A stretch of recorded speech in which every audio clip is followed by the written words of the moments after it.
let's talk about the DDoS, the attack that Twitter was put under. It was put under siege.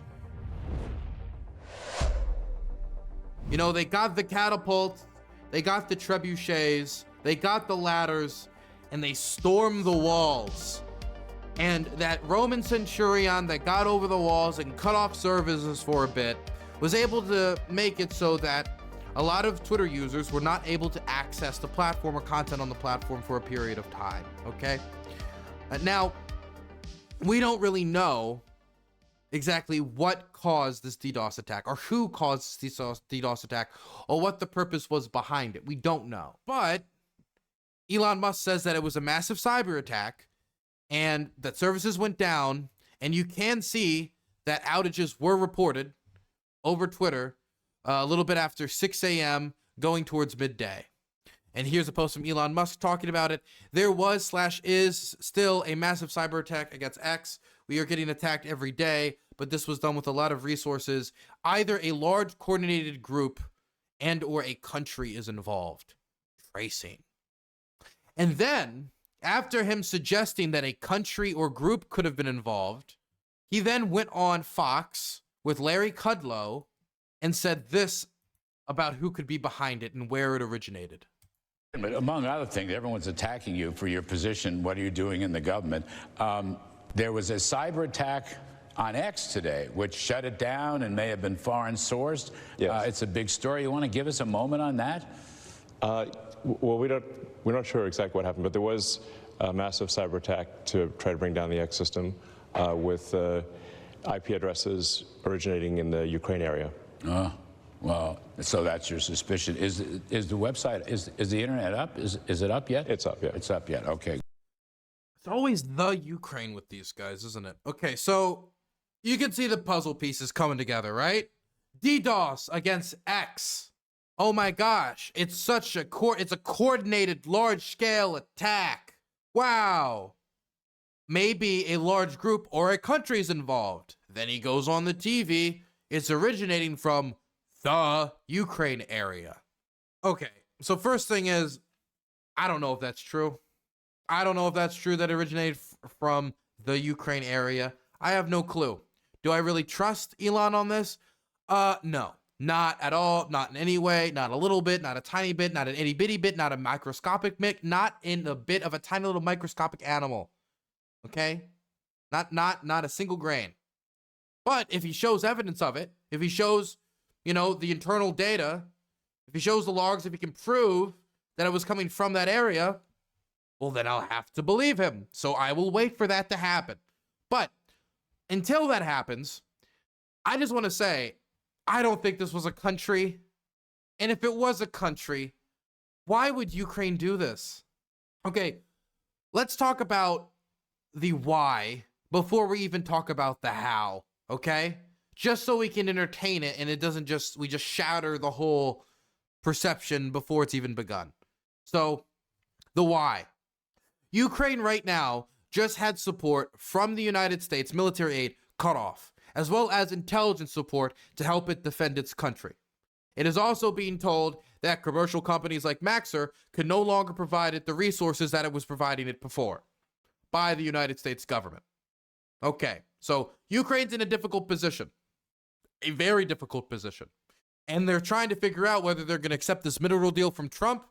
But we're getting reports that from private Trump admin officials that even if they did agree to that, that wouldn't guarantee long-term like military aid or support. And, you know, they're trying to figure out what they can do to still solicit American support with the diplomatic relationship between Washington and Kiev right now being quite choppy due to the childish outbursts of our president and the vice president at the meeting. And, I mean, I would just say the subpar negotiating tactics of the current White House.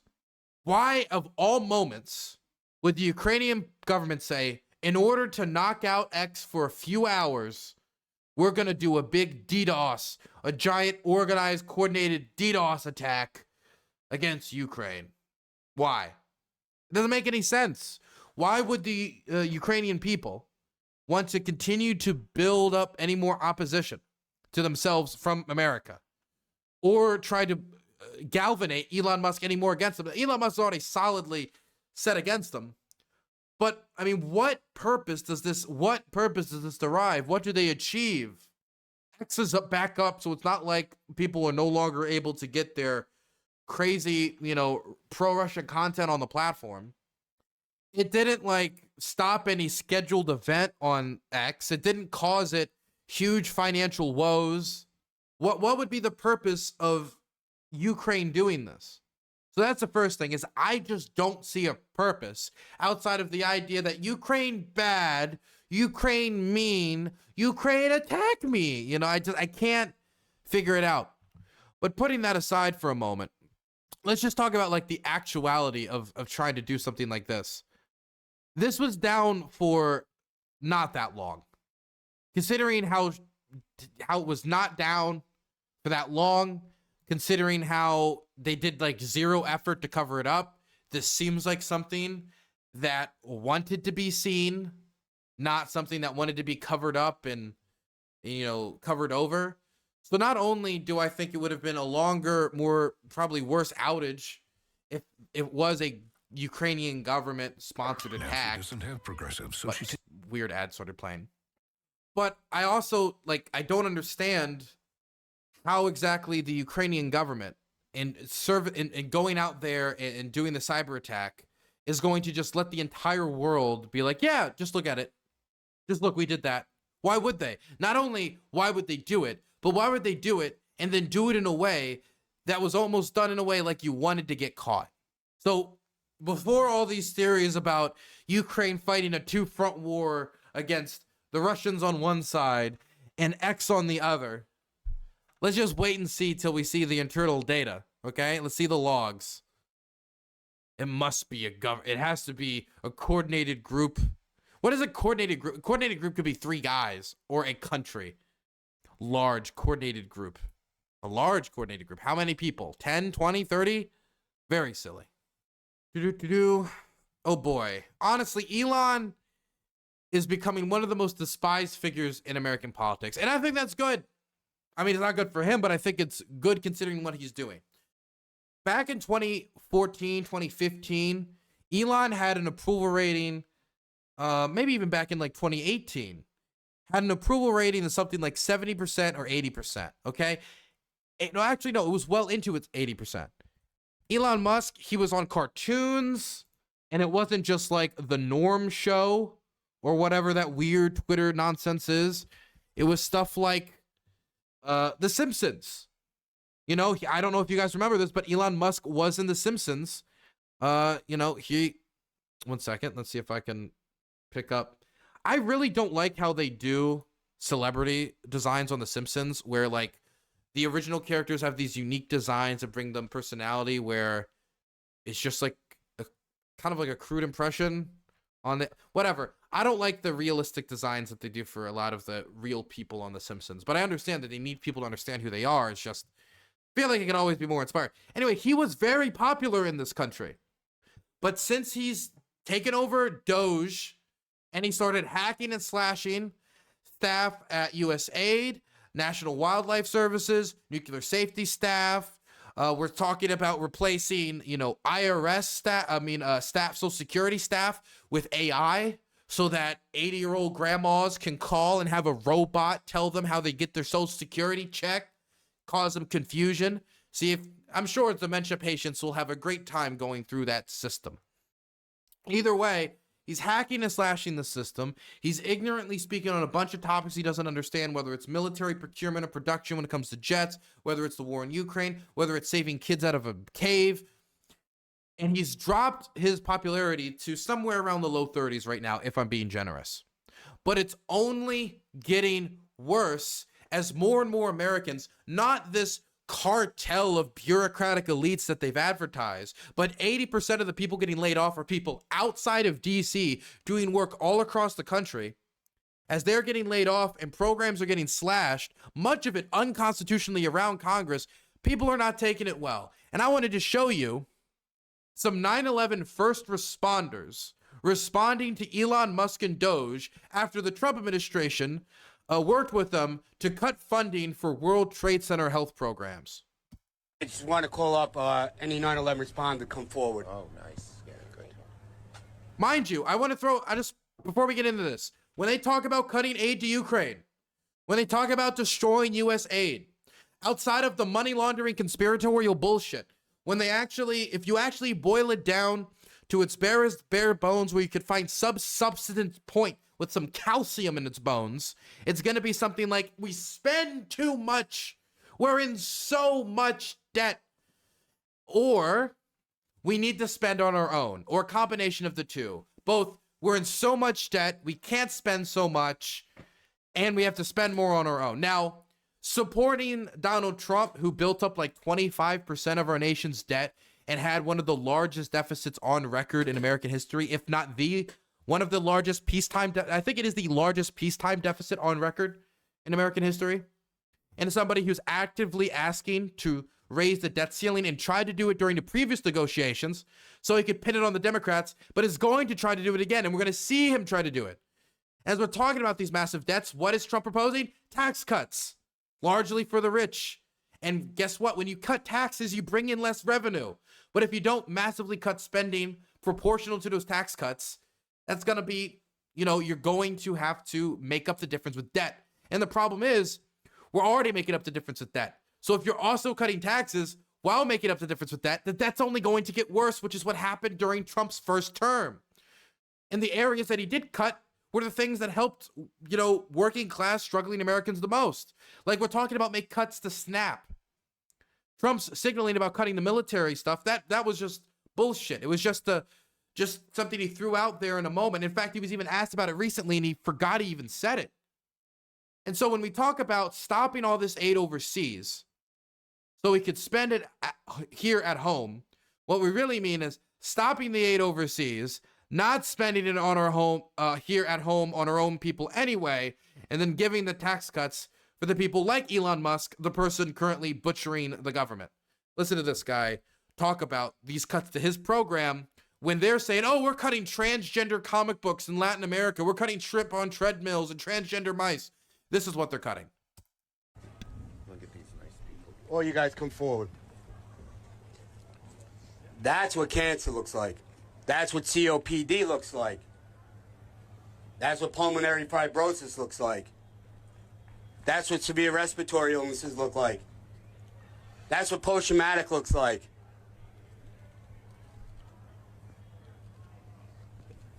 They're all dying. So media, interview them after this press conference. Don't interview these people. I love these guys. For what? But I'll tell you what's killing them even more. The toxic fucking redundancy of this place. The toxic redundancy of having to keep coming back. They have to keep telling their story. Remember this? It was not even just a few years ago. We had the same shit. We were going on hill. Jon Stewart was causing a storm. Jon Stewart was causing a storm because they didn't want to get the medical resources. And Rand Paul and others were blocking, others within the Republican Party, blocking the getting of resources to 9/11 responders. And here we are. Bankrupt man. Trump's back in power. They've gotten power, and what have they used it? What do they use it for? Oh, they're going to go after the deep state. They're going to go after the deep state sex traffickers. Unless they happen to be in Romania. Then if they're one of your boys, you bail them out, and then you use your power to go after 9/11 first responders' resources. Thank you so much for the gifted. I appreciate that. But man, it's baffling. Burns is an immoral. Remember, when they say cut the aid to spend at home, they don't mean these guys. They never meant these guys. If they did mean these guys, then these guys would not be the first one on the chopping block. And mind you, we're not less than 2 months into Trump's presidency. If they're cutting the resources to 9/11 first responders 2 months into Trump's presidency, we still got 4 years to go. Maximus, thank you so much for the 5 gifted. I appreciate that. Stories. Ask Ray Pfeiffer, Lou Alvarez. Oh, wait, you can't. They're dead. They died telling their stories. We continue to come back here for 20 years. Then we go to funerals. Then we go to hospital beds. This is real. Doge is not real. Fuck Elon Musk. Let me just say what everybody else is thinking. People are sick and people are dying. I love you guys. I don't want to see you no more. No more. We want to be left alone. Leave us alone. We keep playing defense. Where's the offense? We ask. No more asking. We're demanding. From Longworth to Hart to HHS to the White House. Now! Have a good day.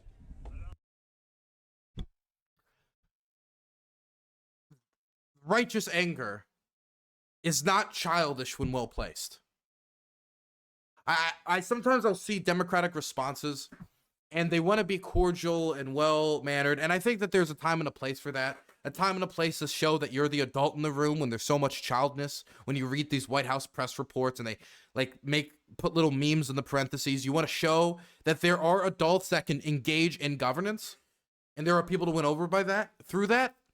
But you need to be outraged at the gall of them feeling so comfortable. Imagine that. They feel so comfortable in their power and in their hubris that they think that they can cut their own taxes while cutting the resources to 9/11 first responders. Imagine the gall in that, doing that as an American. Not only doing that as an American, doing that as somebody who didn't even live here during 9/11. Did Elon Musk live here during 9/11? And if he did, honestly, I think that might make it worse. Because that would mean he understands the weight of what happened and the sacrifices that people who ran into burning buildings that were collapsing around them made to save as many lives as possible. I know it's been it's been 24 years now. And a lot of the, emotional effect of 9/11 has probably faded for a lot of people. But, for them, it's just like yesterday. I mean, you don't run through a burning building and, forget about that very quickly through mild experience. That's something that sticks with you. And he was talking about all those medical conditions, like their personal hells and problems surrounding 9/11 are different, whether it has to do with fibrosis, whether it has to do with cancer, whether it has to do with post-traumatic stress disorder. For them, their personal hells around 9/11 afterwards are different and personalized to them from their trauma that they saw, whether from dragging bodies out of the wreckage, crawling out of the wreckage, smoke inhalation, trying to rush civilians out, the people they were not able to save, the buddies who didn't make it out. And every few years, we come back and we remind them that we don't fucking care and we smack them in the face. Every few years, it's the same thing. We have to get them to come out in public and basically beg. And he's not begging in the sense he's getting on his hands and knees. He's getting angry. He's talking as he should given the circumstances. But that's what it seems like the country wants of them, to come out every few years and say, hey, I still have cancer. Hey, a curd is a curd. I still ran into that building. Patches got a tier 4 subscription. Kill the white. Names in site chat. Thank you so much for the tier 4 sub. I appreciate that. Thank you. Thank you. Look, when I heard America First and I hear America First, if America First meant anything, are these not people who chose America First when running into those buildings? And where are they? Last. Just saying. Thank you so much for the tier 4 sub, man. Patches. One of the big boys in chat. Appreciate that. But don't worry, guys. While the 9/11 first responders might be saying F me Elon Musk says he has strong support. Look. Breaking. 81% of people support Doge in recent poll by Elon Musk. Do you support Doge reducing government waste, fraud, and abuse? No, yes, or super yes. Doge. A curd is a curd. You can't argue with these numbers. No Bedtime got a tier 2 subscription. Thank you, No Bedtime, for your tier 2. I will say, though, I was looking at the time, and you know what time it is. What a legit poll, guys. Thank God. Do you know how pathetic this is? Like, why not just put out a poll, do you like me? Do you support... Okay, if you ask anyone, do you like getting rid of waste, fraud, and abuse? Of course they're going to say yes. But a lot of this is not waste, fraud, and abuse. In fact, we already have a government organization meant to get rid of waste, fraud, and abuse. Elon's whole thing is he was supposed to make government, just more effective or advise in some role, not usurp Congress's power of the purse authority. Super yes. But Tesla's not doing good, by the way. I do want to throw that out there, that for all of the benefits that Elon's going to get by having this proximity of power, Tesla as a electric car company has not been looking good. Its stock value is down 15.43% today. 14.43%. That is brutal. All of the gains that Tesla's made since Elon Musk, you know, ended up getting in the White House team and was being thrown up there, all of that's been wiped out. And now they're sinking to pre-Trump alliance numbers, where people were like, oh, this is good to invest in because he's going to have a proximity to power, to, oh, nobody wants to buy his cars anymore because it's basically a giant MAGA hat. And who's the main consumer base for electric cars? Guess what? It's not Trump supporting Louisianans. But, you know, at the end of the day, you can always have more money and power if you can get your hand on the neck of an industry through proximity to power. So maybe in the long run, it'll end up being better for Elon. But in the short run, he seems to be quite stressed about it. I don't know if you guys saw this, but Elon Musk was crying on Larry Kudlow's show. Did you guys see this? He was crying about how hard it is to run his businesses. Let me show you this. Look at this. Call to action. You're hearing a call to action. Yeah. You giving up your other stuff? I mean, how are you running your other businesses? With great difficulty.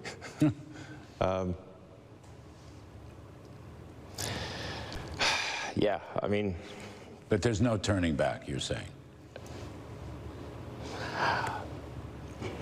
I'm just here trying to make government more efficient, eliminate waste and fraud, and so far we're making good progress. U.S. aid was not wasted fraud. It was an organization created by Congress that this person who came over from South Africa here said, you know what? Constitution doesn't matter. I'm the richest man on the planet. I don't care what the American people voted for. And you can say, oh, they voted for Trump. They voted to get rid of U.S. aid. No. If you want to get rid of U.S. aid, you vote for Congress, and then Congress introduces a bill, and then they get rid of U.S. aid. That's how it works, okay? Go watch Schoolhouse Rock. Go revisit the basics. If you need to start in somewhere in the Constitution to start reading to figure out where this is, I would suggest Article 1, because that's where the power of the purse authority is deviated from Article 1 of the Constitution. So this motherfucker didn't even open that shit. So you're not cutting waste, fraud, and abuse. In fact, the reports that are coming out about waste, fraud, and abuse, half of them are just lies where they misrepresent about exactly what got cut. And again, all unconstitutional. You cannot just get rid of the Consumer Financial Protection Bureau, which was created by Congress unilaterally. You cannot do that with U.S. aid either. And you cannot announce, oh, well, we're going to merge it with this and we're merging with... No, that's not how it works. If Congress creates an institution and you want to merge it with another institution, propose a bill, pass it through Congress. The truth is, Trump came in with an extremely low approval rating, historically, for a president. Like 50-50. Usually, during this honeymoon period, when you first get elected, you're somewhere at around 70%. That's the historical average for a president during his first few months in office. 70% is the historical average. Trump is the historical low point, only beaten by one other person, and that is Trump during his first term. So with that historic low support going into this, during the honeymoon period, with a 2 to 3 seat majority in the House, 3 seat majority in the Senate, no 2/3 majority anywhere, and with no legislative record to speak of and no experience of actual deal making from the deal maker in chief, the only way he can do this gutting is unconstitutionally if the courts don't catch him in time. When we let him get off the hook on all those other criminal offenses and then re-nominated him into the White House, the lesson he took is you just got to be too quick for them to catch you, which was Steve Bannon's advice to him. Kick in the door, shotgun everything at once, and they'll be too distracted. They won't be able to focus, and you'll overwhelm them.